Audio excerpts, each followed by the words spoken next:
അങ്ങനെ ശ്രീരാമനും സീതയും ലക്ഷ്മണനും കാട്ടിൽ താമസിക്കാൻ തുടങ്ങി.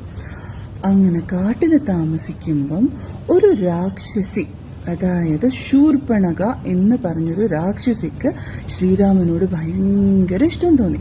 ശ്രീരാമനെ കാണാൻ ഭയങ്കര ഭംഗിയാണ്. അപ്പം ശ്രീരാമനോട് എന്ത് ചെയ്തു, എനിക്കിഷ്ടമാണെന്ന് പ്രപ്പോസ് ചെയ്തു. അപ്പം കല്യാണം ഓൾറെഡി കഴിഞ്ഞ ശ്രീരാമൻ പറഞ്ഞു, ഇല്ല, എനിക്ക് എൻ്റെ സീത മാത്രമേ ഉള്ളൂ എന്ന് പറഞ്ഞു. ആ റിജക്ഷന് ഭയങ്കര ഇൻസൾട്ടഡ് ആയി ഫീൽ ചെയ്ത ആ ശൂർപ്പണഖ ഈ ലക്ഷ്മണനെയും ശ്രീരാമനെയും അറ്റാക്ക് ചെയ്തു. ഇവര് പല യുദ്ധങ്ങളും ഒക്കെ ചെയ്തതല്ലേ. അങ്ങനെ ശൂർപ്പണഖയെ തോൽപ്പിച്ച് ശൂർപ്പണഖിന്റെ മൂക്കും ചെവിയും കട്ട് ചെയ്തു. ഈ ശൂർപ്പണഖന്റെ ഏട്ടനോട് ഈ കാര്യം പോയി പറഞ്ഞു. ശൂർപ്പണഖിന്റെ ഏട്ടനാരാ? രാവണൻ, മഹാരാക്ഷസനായിട്ടുള്ള രാവണൻ. രാവണന് ഭയങ്കര ദേഷ്യം തോന്നി.